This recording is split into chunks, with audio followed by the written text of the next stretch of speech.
says, Author Stephen Walton, why is my name in your Twitter handle? Because I was drunk and snow dubbed. And I think you can figure that one out.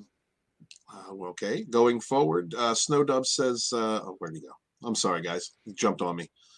Snowdub says, just making sure Steven's Twitter wasn't hacked. Nah, buddy. No, I was just putting it out there. You're my boy. I love you, Snow. You're a little crazy sometimes. Angela Straven. Oh, we already read that. Angela Straven had said, I called my mom a bitch as a kid and got whacked with a wooden spoon. He said, needless to say, I never called her a bitch again. Right.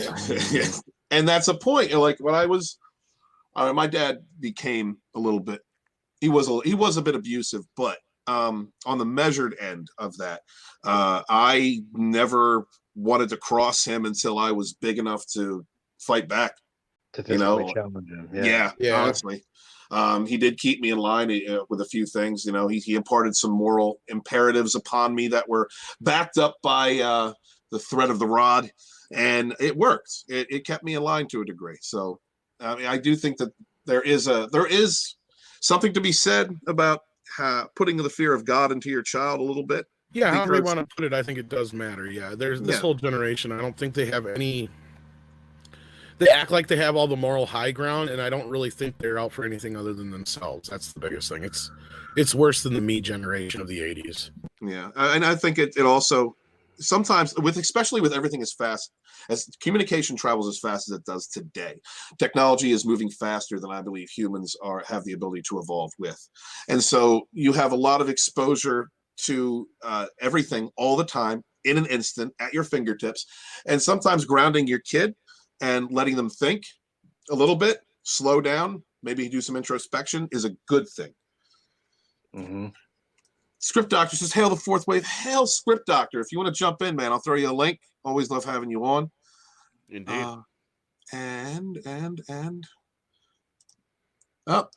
What's up, Miss Star? Hail. How are you doing, sweetheart? Good to see you.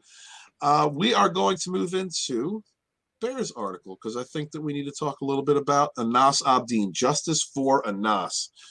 Bear, go ahead, take it away, brother. All right. Anas Abedin provides update on his ongoing legal case against CBS in Star Trek Discovery, otherwise known as STD, of the TV world. Anas Abedin, the creator of the point-and-click tardigrades game, provided an update on ongoing legal case against CBS and Star Trek Discovery. Abedin initially sued CBS for stealing plot lines and characters from tardigrades and incorporating them into Star Trek Discovery. Abedin would lose his initial lawsuit in September.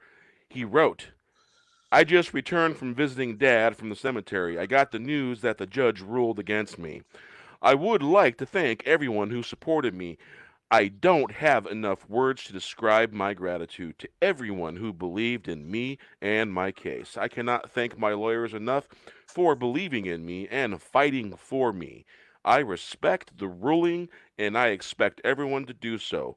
I am not sure what happens to my project now, or my independent game development career in general. Despite losing the initial case, YouTuber Gary Beekler created GoFundMe for Abedin to raise funds to appeal the initial ruling. Hail, Gary. Hail Neurotic. Hail Neurotic. Hail Neurotic. Patron saint of the fourth wave. Oh, indeed. Following the GoFundMe campaign, Abedin would report that he had filed an appeal.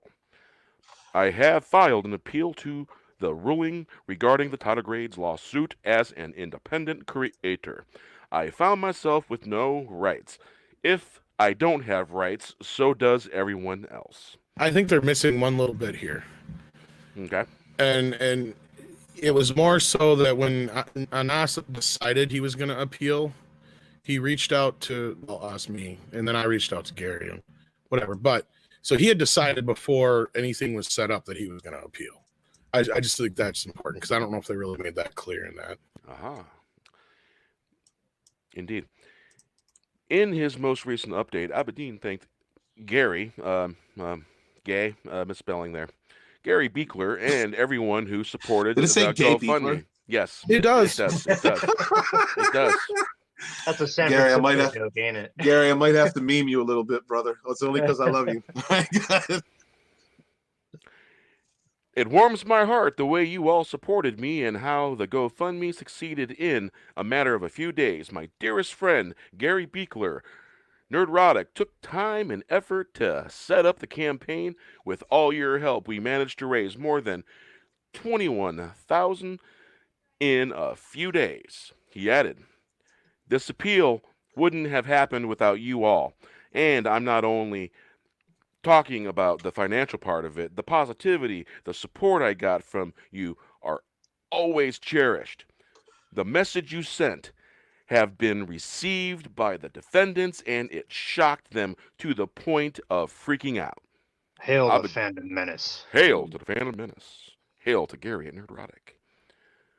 Abedin then specifically thanked Beekler. Gary, whichever I say won't be enough to describe what you mean to me. You believed in me since day one. You have dedicated your time to support me in ways beyond comprehension.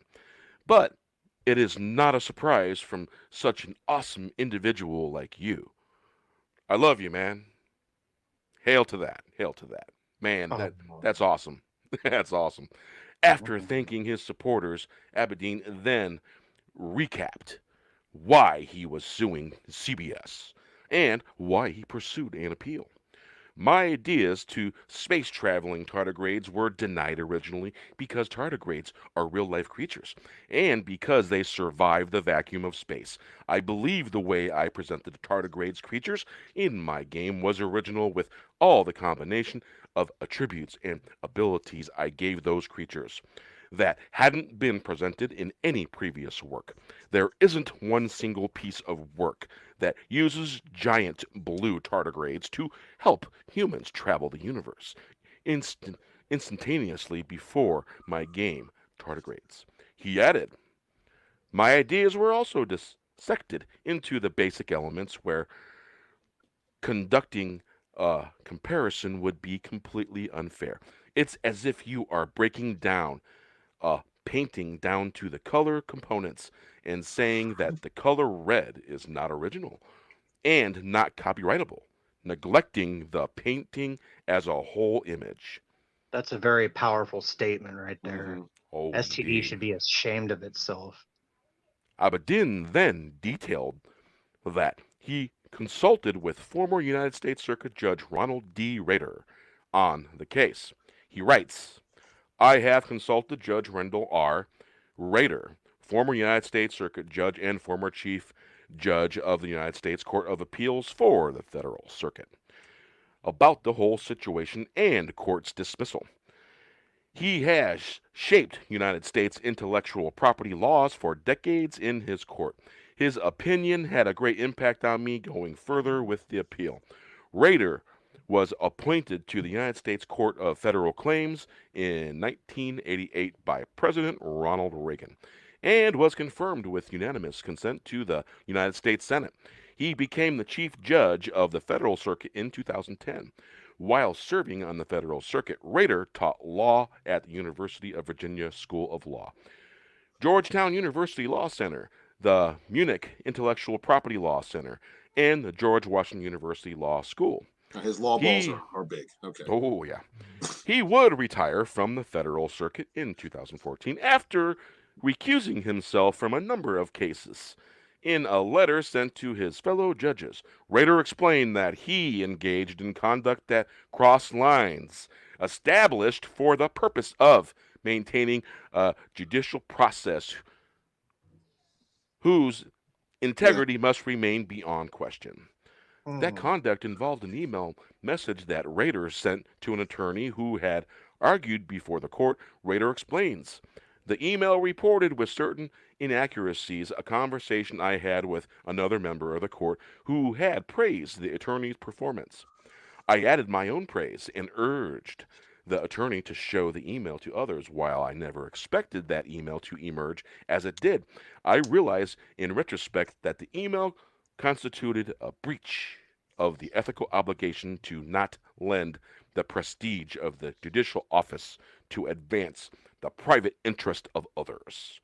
Not only did Abedin detail he has consulted Judge Rader, but he details that he offered him to join his team. I have extended an invitation to Judge Rader to join my defense team, to which would be an honor beyond my dreams. His contribution would be very beneficial and crucial to the case. Abedin also detailed that CBS made similar arguments against Abedin that they had made during the original lawsuit. He explains, CBS responded to my appeal brief with the same old arguments that I'm trying to copyright a real-life existing microscopic creature and redheads. Redheads. Fuck you, CBS. Dude, Yeah, flying birds your way, CBS. Here. Yeah, we've all middle seen the fingers. website that shows what he did and what they took from Yeah, him. Right. We've all seen the evidence. It's Oh my Yeah. god. Yeah. These guys, Plagiarism. they're fucking balls. Yeah. Along with hiring Judge Rader, Abedin explains he plans on hiring a press agency to help him with his legal documentation and appellate court arrangements.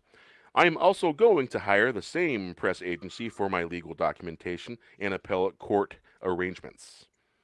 In order to pay for these new hires, Abedin has launched a new GoFundMe campaign. The campaign is aiming to raise $40,000. It will cover the extended legal consultation, press fees, promoting, marketing, and contacting news agencies, attorneys' fees, court fees, and administrative fees. Do you plan on supporting Abanas Abedin in his ongoing lawsuit against CBS over Star Trek Discovery, the disgracery? Tom, what do you think of the article? For the most part, it's missing a little bit of context, but other than that, it's fine. You know, I mean, and it sums everything up pretty well. Who put this one out? Bounding into Comics. Oh yeah, they did. They usually do good work. Like I said, the only thing I think they kind of skipped over was Anas had already decided he was going to appeal before he reached out to me, and then everything like that. So yeah, it was just. Other than that, no, it's pretty much how things went down here. Have you had a chance to talk to Anas recently? Yeah, I talk to him once in a while. It's usually just friendly chit chat, but yeah, does he seem positive about this?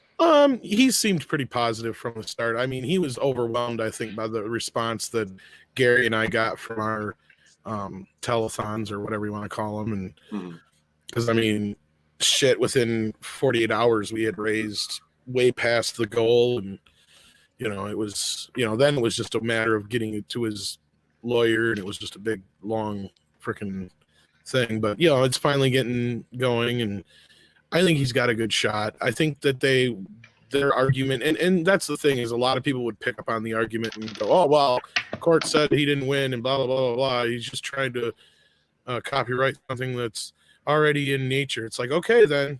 Because basically the ruling that they made, every comic book character or toy or cartoon character or anything that was ever a living creature in society before, that even if it was altered enough, shouldn't be covered anymore then. Because that's really what they're saying. So in other words, I can take a giraffe and I can put a t-shirt and shorts on it and call it Jeffrey, but I can't copyright it anymore. Is what what I got out of the argument. And everybody's like, oh, but you're wrong. You don't know the rules in the law. It's like, well, I read it and I disagree with it. That doesn't mean it's wrong or I'm right or whatever. But what it tells me is, honestly, they don't understand copyright law in general, because I mean, I'm not even a fucking lawyer or, you know, expert on the matter, but that's pretty much how copyright works. Once you create something like Anas did, where you take something like a tardigrade that, yes, may be in, you know, natural life, but the more you change it from what it is in its initial, you know, stasis in nature, and it becomes a character, basically. That's the thing, is that if it was a character, I don't think he'd have. If it had a name and actually speaking part in the game, then he might be in a little bit better standing than he was originally, because they would have less to argue. So you know Tom, what I'm saying? What you're saying is, if I created a character called Chronic the Hedgehog, who is really slow because he smokes weed a lot, then I couldn't be sued because hedgehogs are natural in nature. Exactly. Gotcha. Gotcha. I want Well, to say, see, the thing is, you're doing is that's the other problem. Is something you just came up with is actually something that is a real parody in life. I believe it. But now if you were to come up with something that say was called Speedy the Muskrat, that still to me is close enough to something like Sonic the Hedgehog that should be covered. You know what I'm saying? Right. But people get away with that kind of shit all the time too. So look at all the bootleg toys and crap that are out there. Mhm. I want to say real quick hello to Script Doctor. Thanks for joining us, man. Hello, thank you very much for the invite. I'm honored to be here. Yeah, and I What's wanted up, to. Doc? And DJ Odyssey, he said something I think is for some of us here. Hashtag find Boxy. For any of you that don't know, we do a retro review of Battlestar Galactica, the Sci-Fi Channel version, over on Supreme Heretics channel every Thursday night. And one of the things that we're doing is there was a character early on in the show by the name of Boxy that was just gone off screen. They never explained what happened to Boxy. And so we have been creating theories to figure out what happened to this character, Boxy. And we've been asking the chat to do that. And DJ is one of those people. So hail DJ. Thanks for stopping by, brother. Let's see. Kathina Star says, it comes down to how many degrees from Kevin Bacon can you get? The further away, the more likely you can copyright it. Yeah, and again, I mean, tardigrades they're little translucent microscopic creatures. Okay, he made them big, blue, and can travel through space. Okay, the ones in Star Trek Discovery are big, always in blue light, and travel through space. All three of those things are not natural to the actual creature, but are in common between the two. And that's what I keep trying to point out to people, and they just kind of look over that. It's like, look, when there's more common things between the differences between the actual animals that are, involved here than what is about the actual animal, then there's something wrong. Because they actually have tardigrades in Ant-Man and stuff. So so you'll see some of these Star Trek Facebook groups. They're like, oh, there's a tardigrade in Ant-Man. They better watch out. And Asap Dean's going to sue them. Mm-hmm. And they don't understand how stupid that sounds. Okay, it's not like it would be like. Again, you have to look at the other characters and their relationships to each other and their job functions. That's what they're trying to overlook, and that's what they're trying to ignore. They're trying to sweep it under the rug and say oh, this guy's just an ignorant, and why don't you desist and we won't sue you? Exactly. And really, it's because they're shitting their pants. They were caught and they're being called on it. Well, they're trying to argue that a tardigrade, a big tardigrade that can travel through space, is called scenes of fare, which basically translate to, in a Western, you have cowboys and you have Indians and you have horses and you have all these normal things that are in a Western. In a film noir, you have detectives and pistols and dames in distress and the typical tropes that you have in the similar tardigrade and Lost in Space, and you remember the tardigrade in Star Wars. Exactly. So they're trying to say just because tardigrade, there's been a few tardigrades that have popped up here and there in other places, but again, my point back to that is those tardigrades that have popped up in other places resemble the actual creature. The tardigrade on Star Trek Discovery and Anasab Dean's tardigrade have more in common than the actual creature itself, is what I'm trying to say, if that makes sense. Correct. Doctor, do you know about the Anasab Dean case? Oh, yes. It's actually the reason I kind of made my channel. Go ahead. Yeah. So it was, I think, in late February, early March. I was working in an office that also had some offices booked by CBS for them to work on some of their shows. I don't know which one. I think it might have been MacGyver. And in one of the common areas, I overheard someone saying oh yeah, someone's suing CBS because of the Star Trek Discovery. And I thought that was kind of interesting. Why would someone want to sue CBS over Star Trek Discovery aside from it being bad? Because you can't really sue for that. So I went kind of online to do a Google search, and I couldn't find anything until I found an article from Bounding Into Comics by John F. Trent. And it was the only thing online about it. And that led me to Midnight's Edge, and eventually led me to Nerdrotic. And I was already thinking about making a channel anyways like this, but that kind of got me a little bit more motivated. Mm-hmm. I then started doing a video in April, was my first one. And then I got some great work over the summer, so that kept me pretty busy. And then I started my channel, and I started also researching this because I was also writing a pilot about personal injury law. And yeah, it's it's a weird story. Now, I wish the best for Anas. I hope he actually gets further with this case now that he's got a judge on his side. But his lawyers are, in my opinion, not the best suited for this because they're going after the wrong party. Frankly, it's Secret Hideout that committed the deed, and then they sold it to CBS to produce. And the CBS's lawyers are also idiots because they should have known that at the start and said, hey, we'll side with you and we'll go against Secret Hideout because we don't want to be responsible for being possession of allegedly stolen goods. Right. And that's actually kind of, as far as I know, how it works, because I can't say who we've talked to because it hasn't been all worked out yet, but we talked to somebody who had a similar situation, and that's basically the same thing that kind of happened to them, but they won. So, and yeah, and people have also pointing out like the similarities between the characters and stuff here. It's like, oh, he's going way too far. You can't just copyright like character traits and stuff like that. And it's like, no, what he's doing is he's trying to support his case by showing that not only did these guys steal his tardigrade idea, but there's all these other similarities in his game compared to Discovery, supporting the fact that these guys probably ripped off his game. That's really what it's about. He's not trying to say he owns the rights to like gay guy and a black captain and a red-haired chick. That's not what he's saying. He's pointing out that not only did you rip off my idea for a tardigrade, you basically ripped off all the major characters in my story too. Hail, Chris Persia. I mean, and yes, these copyright cases, they can usually be pretty frivolous, and you have idiots like the person who tried to sue over Frozen. Oh yeah. It's like, idiot, Frozen's been around since long before you were born. It was just had a different name. It was based on a public domain fairy tale, right? Yeah, the Frost Queen or whatever it is. Yeah. Right. Yeah. That's my thing. It's like, okay, so that, and then you have the Coming to America story where I really believe that I don't think Eddie Murphy necessarily stole the idea.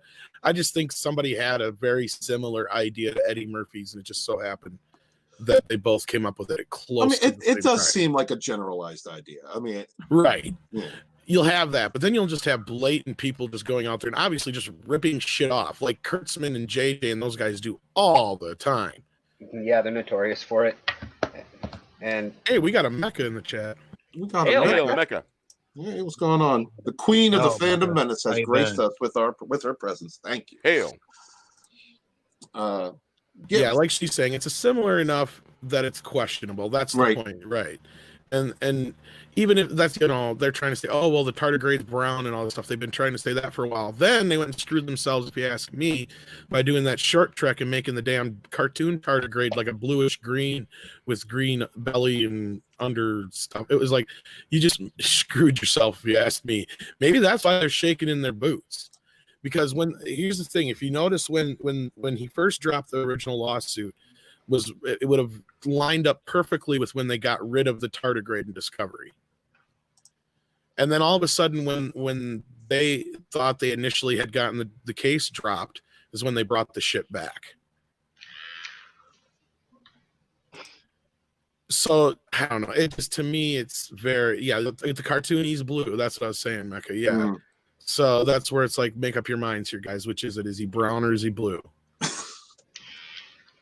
yeah, and on top of that, like once this news kind of gets a bit more close to Shari Redstone's area, now that Viacom and CBS have merged, granted still things are being worked out in the final parts of that, she's going to raise a question as to why this is a thing and why the legal department went the dumb direction they did. Because this lawsuit is a perfect out for her to cancel Secret Hideout as a contract player. Exactly. That was what I was going to get to too. Yeah, because she's going to go, why the fuck wasn't this settled? Or in this case, like Bill just said, she'll use this if the shit that we're hearing is true, that she's using a vibrator. Are you using a vibrator script? No, I'm fixing my shaver. It's all good. Sure. Yeah. Sure you are. Of course, I Bob- could modify it to be a vibrator. Bob so- needed new batteries. That's all it was. There's the only one showing, so I mean that's the only image he's looking at. But no, he's got a point. Like if it's true what we've been hearing, that she's not happy with Kurtzman and crew, if this is going down the way it does, the road it does, she could use this to get rid of him. And that's something we keep hearing is little bits and pieces of, well, that's why we haven't heard anything solid about a Section 31 show, even though they keep talking about it. A few other things is she's doing the same thing to them as we keep hearing that Disney is doing to Kathleen Kennedy right now. And that is shutting her down at every pass. And that's where the Cassian Andor series has now gotten delayed. Obi-Wan got delayed. All this shit under her is getting delayed. We've been hearing, I must say. I can't say it's true, but I can say rumor is. So I think it could be a similar situation with Kurtzman. I don't know if Bill probably agrees with that, but yeah. Oh, I agree with that, and I'm kind of hoping for that. I would like to give me 1 second, Script. Just Yeah, one sure. second, buddy. All right. I just want to say, hail to the queen of the fandom menace. Thank you for coming on the fourth wave, sweetie. Oh, hello. Thank you for inviting me. I don't always have time to do things, but I try.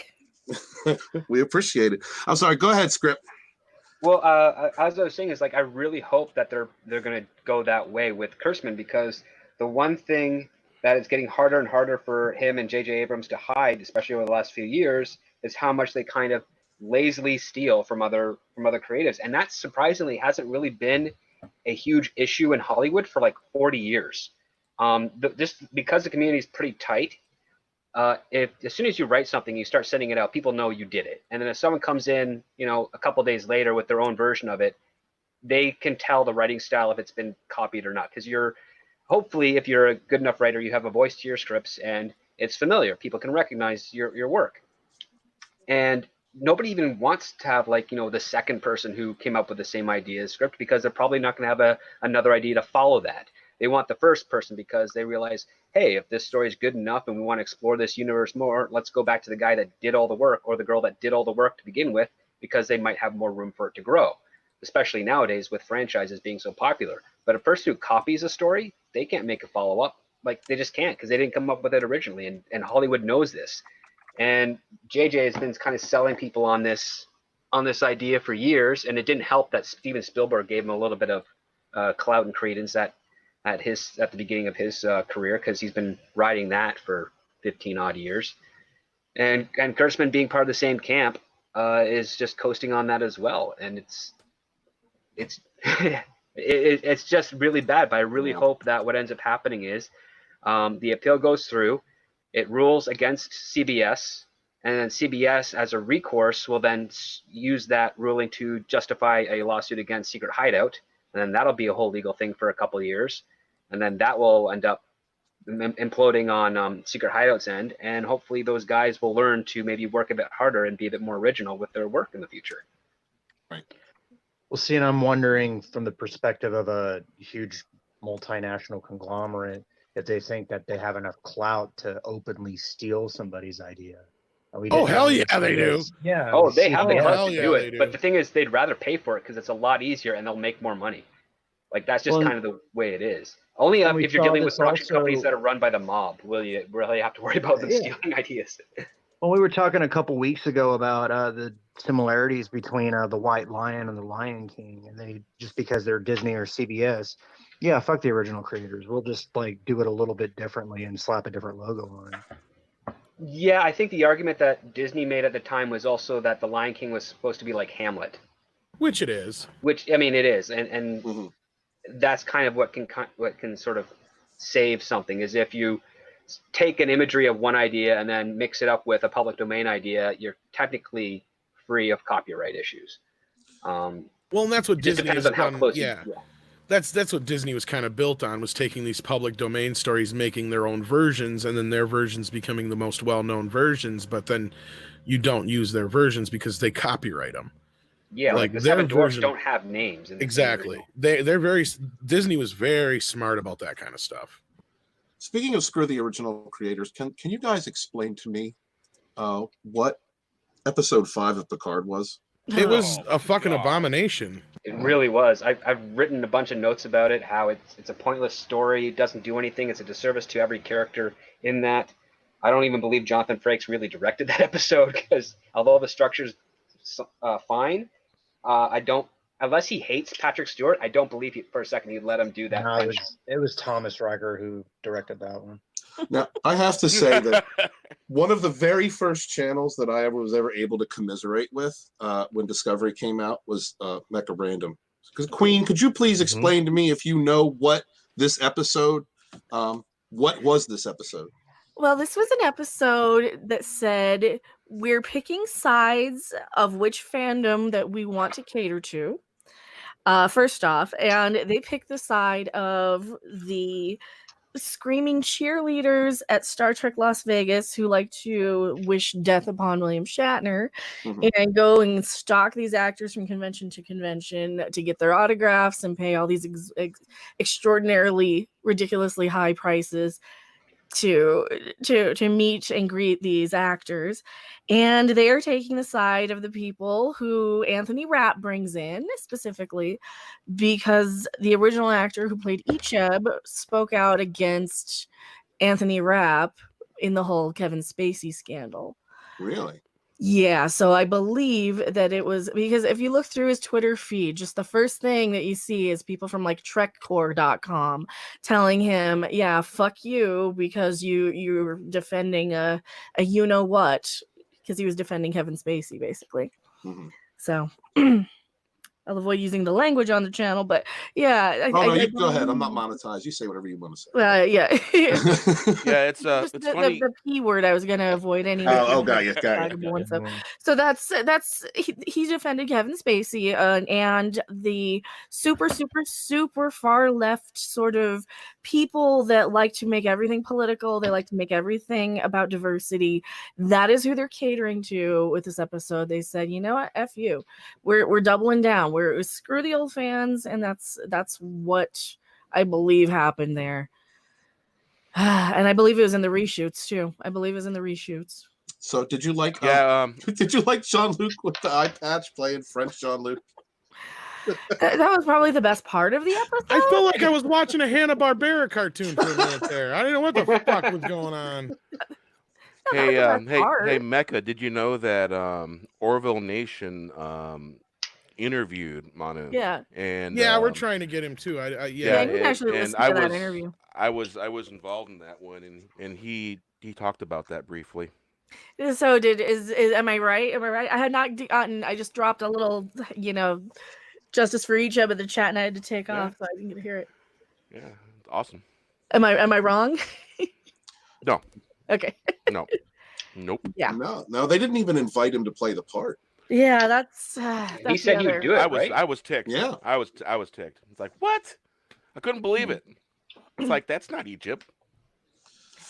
And Dr. Girardi, I can't stand that character. I don't know what it is about that character. But she hasn't done anything all episode. She did. She did. She finally did something. She killed Maddox, the guy they've been talking about for the last 4 freaking episodes. We gotta find Maddox. Sorry. Oh, the guy that wanted data ban on the basis of him not being a sentient being. Well, no, he wanted to, not banned. He wanted to take him apart. He wanted to figure out Soon's work. And that's what that episode was, when TNG was about, was giving Data the same legal rights as any sentient being. But I don't know, he was caught up on this free cloud place. The Tal Shiar came in. At least it was just the secret police and not the secret police this time. Oh my God! Why? I don't understand the what is it? The Vagash? I call them the bad Jat Bosch or something. Yeah, the Jat Bosch. The bad gash has been around for several thousand years. Now the Romulans didn't really settle Romulus for what 15, 16, 1700 years ago, maybe. 4th century Earth time. Right, so they've been around for 2,000 years. Okay, they've been around for 2,000 years, and then you've got to give them time to settle and expand and create the Star Empire. But is the bad gash? Are they Vulcan? Is this a Vulcan organization? Because thousands and thousands of years to me says more than 2,000 years. Yeah, this goes back to Vulcan history. Mm-hmm. Well, that's a really good point. That's what I would think. I don't know. The Elfulan didn't do much in this episode. What do you guys think of the Elfulan? Elrond or Elnor? Well, he's a set piece. He's not going to do anything. What am I watching? Lord of the Rings or Star Trek? Or is it CSI? No, it's Ocean's 11. No, it's CSI. Well, this is so frustrating. That's what's so frustrating about this episode. Is it starts off, they like the previews are, hey, we're gonna go to Space Vegas, and Elrond has a little comic relief sort of line where he's like, "What? I didn't get a hologram." You see what's her name dodging. You think it's going to be kind of a more lighthearted episode, like a holodeck episode, like Right. Worf, I'm not a married man. It's not though, because it starts off with Saw. Yes, it does. I was trying to find an image. Oh, that's the image I pulled up. What? That's what I'm thinking. Like, what is this show? I don't know what the show is. It doesn't feel like Star Trek. It's got the name slapped on it. It's got references in there, but I don't recognize the characters they presented to me so far, except for Data in the first episode. I think he was the most Star Trek that I felt. Brent Spiner, and he's like, "Well, I'm still playing Data, right?" Okay, Yeah. so he just puts on the Data costume and the makeup, and he's like, "Okay, I'm back into Data. It's a paycheck, whatever." Right.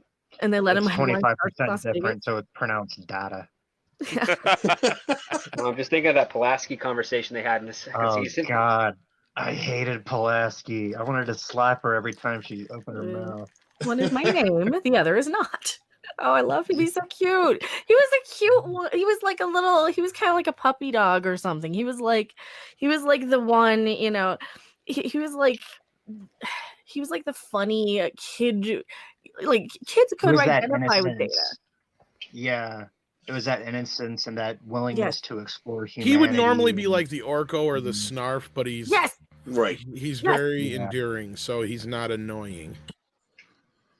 Yeah, and that's and they just completely fucked everything about like Star Trek, but you get that one little moment and it's like, okay, well, thank you for putting Data in the first episode. Now all the people who are wanting to see 7 of 9 are going to be disappointed when she's not back because, spoilers, she's not coming back. She only was paid for 2 episodes. Is anyone up 4? Was it 2 or 4? Is anyone upset that 7 of 9 seems to have jumped off the Chakotay pogo stick and is now a muff diver? Yeah, I was particularly irritated about that because her and Chakotay were practically ready to get married. Yeah. They were ready to have a family and stuff, and it's like, what's up with that? Basically what they did is they shat all over it. What they did. Well, I don't see him at conventions either, though. So I wonder if he's on the other side of because they've got their favorites and then they've got their not favorites. It's so cliquey. Like we saw it at Star Trek Las Vegas. Like just you have these cliques of like, okay, you got your new like SJW actors, and then you got like the more chill people, and then you've got like the old supercharged political actors that get on with the SJW ones from the new show. And it's really, but it's more new show clique and old shows click, and then they have their own divisions. But I guess who has the correct ideology and who's willing to inject it into the platform is more the click divisions, I think. Because you have actors out there that you hear them on Twitter and they're pretty batshit. They have they have some pretty crazy ideas, but when it comes to their work, they don't really inject it into their work, or they try not to. I think that comes down to the direction of the production company and the directors and the writers. And I think that's where some of the divisions come from. I like Chakotay. I'm a spiritualist, so I always enjoyed that character. Voyager isn't my favorite Trek, but I like Chakotay. I guess if they would explain to me what had happened, if they had referenced Chakotay or something, I would have enjoyed that. I don't mind 7 being a muff diver. I like bisexual girls. I have no problem with that. But and like I said before in previous videos, it's not that it's 1 or 2 things. If it was 1 or 2 things with this show, then I would let it go because, if I enjoyed it. But it just seems like every single episode in the first 30 seconds, they're pissing me off. In the first 30 seconds of this episode, it's Saw, just like Mecca said. What the hell is this? Yeah, it's the opening scene, the drill going into what appears... And they didn't quite have his face in frame, but they see the drill going in, and it's like... I'm like, okay, they're gonna cut away. I'm thinking they're gonna cut away, and no, they don't. Nope, they don't. And it's like the last one, they dropped the freaking F-bomb. It's like I can't watch this with my kids, Yeah, and if that's they were even interested.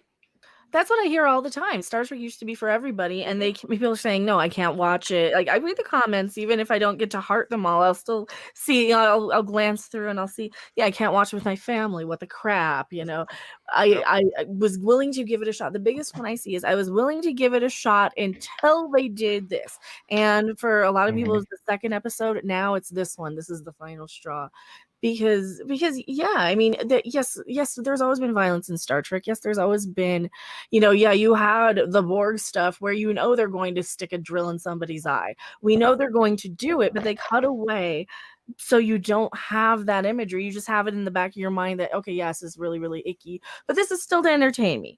It's not going to be taking me out of it and putting me in the, flashing back to a Dateline episode where I saw somebody who was held in the basement, and remember, that's like the last thing was that they had a drill into their eyeball or something, or a mental hospital or something. I don't want to humanify or like humanify, I guess.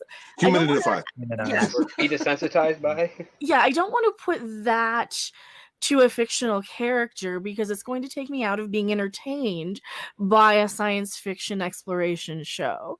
If I'm going into feel sorry for like a victim of a crime mode, I'm going to be watching Dateline or right. You're not signing up for Saw. And we made this point. I'm not against horror films. I love horror films. Gore doesn't bother me, but I know what I'm getting into when I watch a Friday the 13th movie. Now, my dad, for instance, who's a Vietnam vet, some vets, they could shut the shit off. Some vets, they become desensitized to certain violence and certain things. Now, my dad's the opposite. He can't watch horror movies, or he hates it when a movie, like he loved the movie. Like, for instance, I remember him getting very upset with Predator because he loved the movie up until it started getting real gory.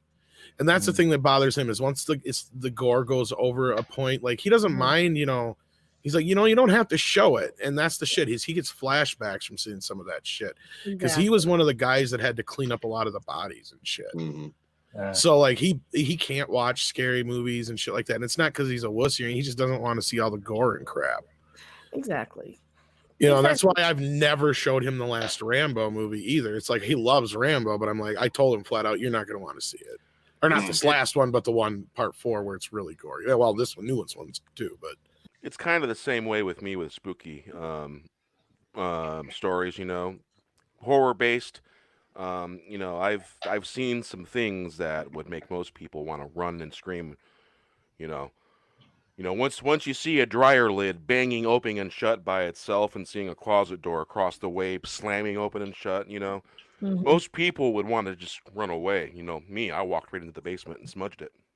But yeah, my point is if my dad was, he's not really a Star Trek fan, but if he was, he were to tune into this, it would really turn him off, and I've seen, that was one thing, I haven't seen anybody really say anything about Picard yet, because I don't know, if anybody's really watching, and they haven't been advertising it as much as Discovery for some weird reason.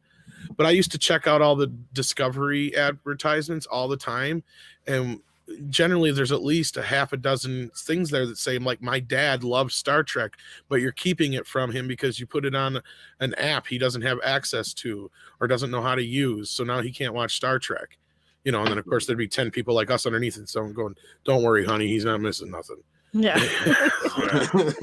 Like one of the characters that I just haven't given a damn about has been Raffi. I hate when she says JL. It annoys me because I don't care about this character and I don't like this show. Yes. Well, like in context, like I said before, if they were trying, if there were more things to like than dislike, then that would just be a nitpick for me. But it's compounded by just the total disrespect for the legacy and the canon and the disregard for the fans. Trying to lure you in with member berries while on a platter of shit. All right, whipped cream on a plate of shit is still a plate of shit. Exactly. And so, Raffi to me is just one of those characters I haven't really liked. I didn't like the idea of putting a drug addict. She's smoking like snake leaf, whatever that is, like crack, whatever. People will argue that though. They'll say, "Oh, it's just weed." It's like, no. But if you look up like the after treks and the production notes and what the producers are saying and the directors, no, she's also really, really on drugs, like the hard shit, the hallucinogens. It's not just weed. Weed is not a hallucinogen, right? Oh yeah, the misconception that you're gonna smoke weed and you're gonna see like. No, she's on like actual hard stuff and addictive stuff, and like actual narcotics, not just herbs. Like you're pointing out, Mecca, I think it's the stereotypical let's make the black lady addicted to crack. Yeah. And the government took her baby. Wow. And the government took her baby. Because that's what she's there. She's after a kid. Oh God, script. Oh God. Government took my baby. I You're not was, wrong. I was, Yeah, She she that played I the was racist Picard, for assuming baby. she was a crackhead. It's like, no, it's in the production notes. It's in the, and I'm like, whenever they pull the whole woke shit, I'm like, well, here, let me out woke you, you dumb assholes. And here's what you're actually cheering. You're cheering a stereotypical woman of color, and I know she's Puerto Rican in real life, I believe, or Latina, because I actually clicked on her Twitter feed, but she's playing an African American character, probably born on a planet where it doesn't even have an Africa, but let's just forget about that because diversity. And she's playing somebody addicted to drugs that are actually addictive. So you've got the only woman of color on this show being a drug addict and had a baby taken from her. yeah. Hey, Makes it worse and worse. You're supporting a racial stereotype by having this character on the show portrayed. Oh, this whole show does. Remember, Mecca? Because like we said, the Romulans are basically, they've gone from being like South American and Mexican allegories to Brexit allegory to Irish allegory. Yeah, there was something about the Irish thing that's offensive to Irish people too, because they're like, oh great, I just having another stereotype crammed into this show. Yeah. Yeah, Critical Dricker's spoken on that. I love his videos. I love the Picard videos. Well, that's the sad part, is even people who actually are sticking up for the show and like the show are having a hard time getting around some of these things. Well, it's one of those things. I'm not super into Picard, but the thing that I've always loved about Star Trek is that in Gene Roddenberry's vision, we had gotten over our, well, not completely, but mostly our base tendencies, and we're no longer fighting each other, and we can agree on this and that. There's no money because we have, replicators, and we go out and we explore the universe. And then suddenly to be thrown into this dystopian, like, oh, well, the Federation is fucking fucked up this whole time. I thought we addressed that in season 2 of TNG with the conspiracy episode. Or maybe the big fucking worm they blasted out of that guy's chest was just, the male. The great Rob Shlomo says, not even respect for the legacy of Star Trek. Just from a military standpoint, she'd observe the proper protocol and address him as Admiral. Yeah. And that would carry over into their private life. Yeah, Picard's not the kind of guy who'd let anybody, and I mean anybody, call him JL. Yeah, it's jail crap. That's way too disrespectful for him. He's too much of a tight ass. Yeah, I didn't mean to go down this road, but I'm glad all you guys chimed in with the stereotypes. I was actually going to the one of the only scenes in this series that I seem to have liked, even though I don't agree with the whole making her a drug addict, was the scene with her kid, and her kid knows what a Romulan is because he's banging one. And she looked like a real Romulan, which is another thing that pisses me off because this show doesn't know what a Romulan is. It does know what a Romulan is, but then it just gives us Elfulans and Humulans and Blackulans and Latinolans and all kinds of stuff. Then it pretends like it doesn't. Right. And then all of a sudden, boom, there's a Romulan. Holy shit. Look at that. The right haircut, the right forehead, the right skin tone, everything. Look at that. Now, I know that there are variations in the skin tone of Romulans. Actually, one of the first Blackulans was in Star Trek. I can't think. It was in TNG. Can't remember what episode it was, but he was a good character. No, it wasn't Tomalak. Tomalak was the guy that played. Tomalak was the guy in the. He was on Babylon 5, right? Yeah, he was on Babylon 5. I loved him. Yeah, good actor. Andreas Katsulas. Yes, yeah, the late Andreas. Yeah. But yeah, that was a great character too. Like, I don't have problems with like the different races, being mixed into the Vulcan Romulan heritage, because since Star Trek 3, we've had them. We've had variations that haven't just been like green or brown people, skin tone people like that. But I pick on it because all throughout this series, the Romulans are, let's see, they look like humans, then they're Irish, then they don't have the right skin tone. Then we have steampunk Romulans, then we have real Romulans. Then we have, Elfulans. The Elfulans killed me. Look, and then why are they just lazy as fuck? Like Anna pointed this out. They're sitting on that planet blaming old white man Picard. Why didn't they get off their ass and offer to pay the Ferengi? Ferengi will do anything for $1. Right. Yeah. Right. Get enough. Well, this just the whole thing makes no goddamn sense, and then you have more people trying to make sense of it and making 20 excuses for it when it still just doesn't make any goddamn sense. Oh, you want to go further than that? Rios. First time we see him, he's got a blade sticking out of his shoulder. Then he goes to Free Cloud and he acts like this fucking wimp Yeah. who needs drugs to get past a lying, smelling alien. Well, and that's just it. The whole thing falls apart more and more as you go along, and that's the problem. And this whole show is just predicated on stupidity and what's the word I'm looking for? They're desperate. The desperation, that was the word I was looking for. Yeah. And desperation, because they have nothing. And all these people going around, oh, but it's breaking record, it's in a big hit, and it's like, not really. The only records it's breaking is for CBS All Access, which is like 3 years old. Yeah, and at best its numbers are sitting about where Voyager and Enterprise and shit were, roughly. Mm-hmm. Maybe a little better, but not much. And all it's really doing that they're ignoring the piss out of is how badly Discovery must have been doing compared to this. When you got a middling to best at best hit on your hands with this, and they're trying to make it sound like it's a big hit, but it's middling at best, trust me. Well, yeah, but they keep losing viewers. Like, people are not coming back after this. People dipped after episode 2. I mean, let's put it in perspective. Shows like The Big Bang and CSI and shit like that generally get between like 8 and 12 million viewers. Yep. Right? They said, and this is the best as we can get out of it, they got about 5 million new subscribers when Picard dropped on CBS All Access. But are they subscribing for Picard specifically? What else dropped? Well, I'm not saying that's a lie. That's probably true. Okay. But again, my point is how badly then was Discovery doing? Very badly. Because that just goes to show that Star Trek is a dead franchise. You've barely got the bare minimum showing up for Picard, which was basically roughly the same amount of ratings you were getting when Moonves decided to cut the cord on Enterprise because it wasn't getting enough viewers for his. And season opinion. 4 ended up gaining viewers, which is yeah, because they were averaging about 4. Season 4. They were like 4 million viewers, I think, on average, just an overall average for Enterprise. Yep. Will Drescher said that they'd blame Picard, but they would never just sit there and sulk. They'd be plotting and scheming and doing whatever it takes to get off that planet, rebuild their empire, and get revenge on Picard. That's right. Romulan, yeah. Yeah, dig that. Sounds like a Romulan to me. Yeah. The most Rob Shlomo says once they find Soji, then what? What's the end game? Yeah, so I was asking the other day. Like, I don't know. What do you think, Script? Where would you go with this story since you're a writer?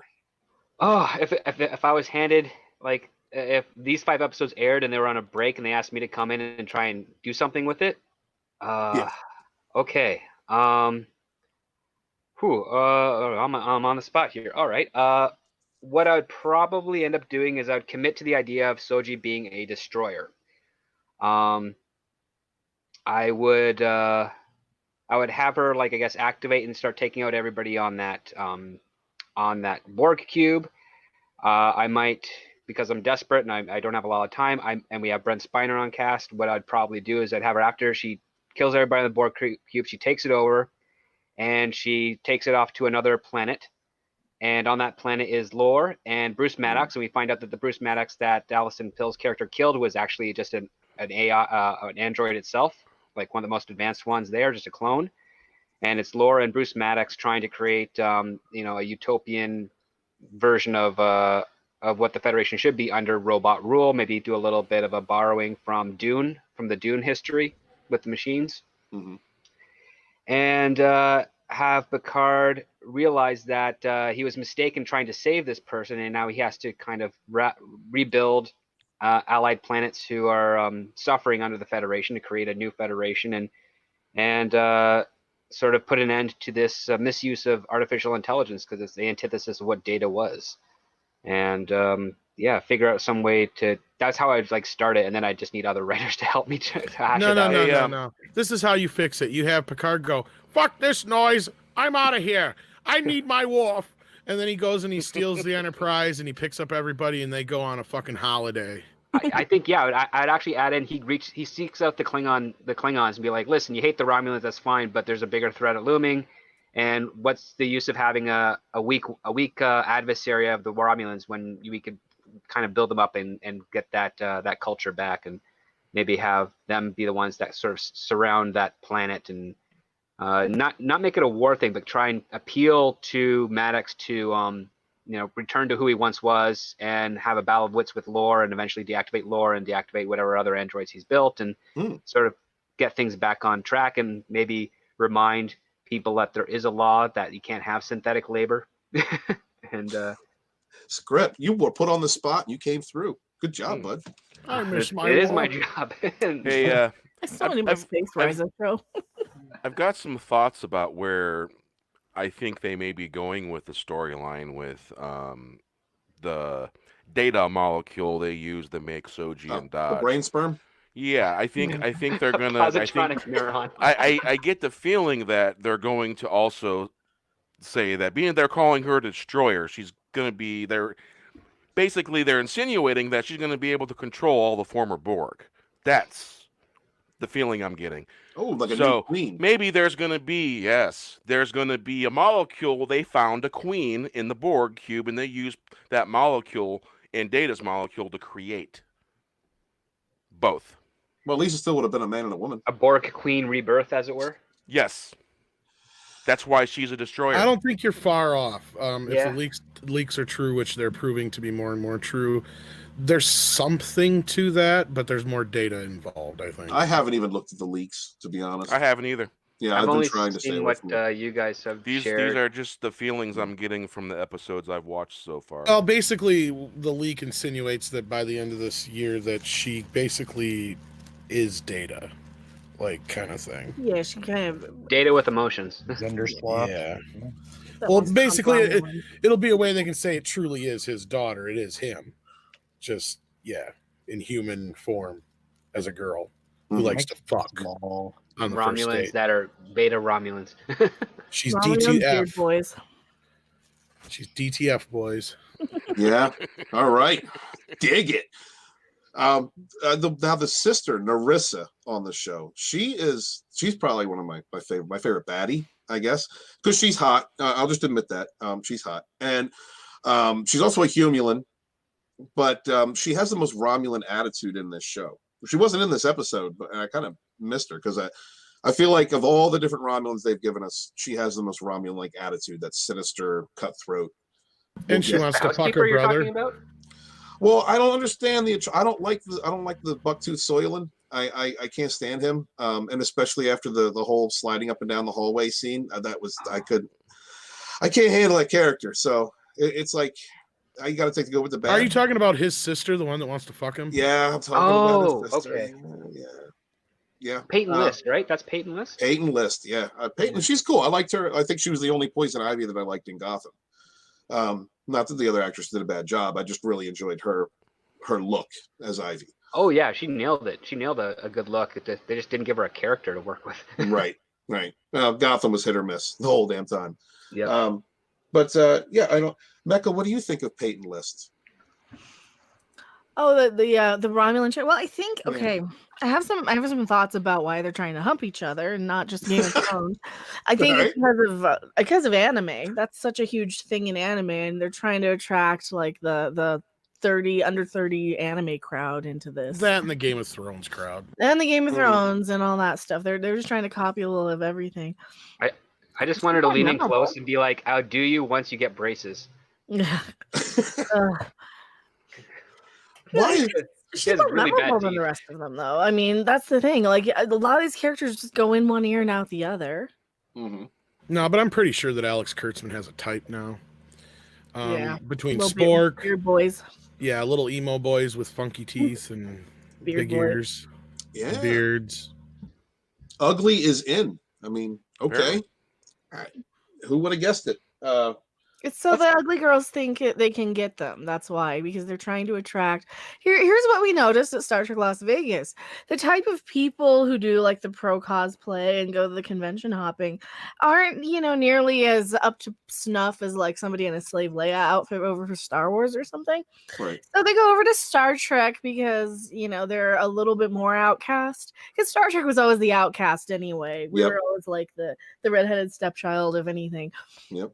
But so it's to appeal to those type of girls who think that the guy's ugly enough for them to get, like a Horseshack, like girls who have crushes on Horseshack on Welcome Back, Kotter instead of Travolta. She said, Mecca said Horseshack. Oh, you just took me back, I sweetheart. Oh. I actually asked the director. I was just thinking about a shack full of whores. I mean, I don't know about you guys. No, that was the Love Shack. If you see a painted sign at the side of the road Great that song. says 15 whores in a the shack. Love Shack. B-52s. Yes, Yeah. I made my own version, but you know, it's funner with a shack full of whores. Well, I agree with that. Everybody has fun that way. Absolutely, sir. Absolutely. Unfortunately, we don't have a shack full of whores on Picard. We have. Well, technically we do, because they're all doing this for money. Well, they were just in Space Vegas. Ugh. There's got to be a terrible-looking shack full of Why whores doesn't they somewhere. get like a fun Space Vegas thing where they're goofing off in a casino? I mean, Right. ugh. They might as well have got Wayne Newton in there and shit. I know.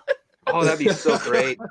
Wade Newton in the space bar. God, I want to do a Star Trek comedy so bad. I want to do like You know, well, it felt like they were trying to be Star Wars more than anything.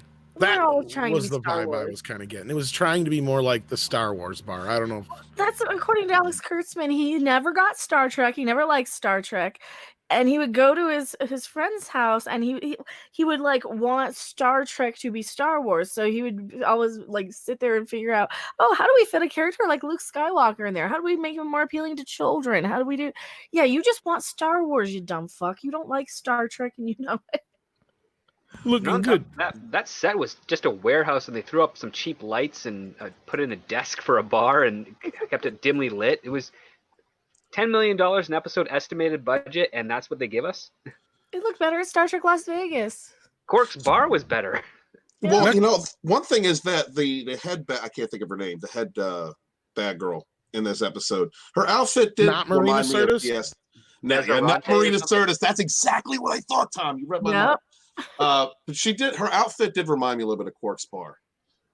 Oh yeah, for Lita. Yeah, some of the Dabo girls would have worn. You know, Yeah, she Except wore for the- like, something with wicker on her shoulders and well, the shoulder piece, no, but yeah, the rest of the outfit. I will give this episode one thing. It's the most memorable one so far. for all the wrong. Dude. Yeah, I remember this one. Oh. Sporky Not News, one to remember.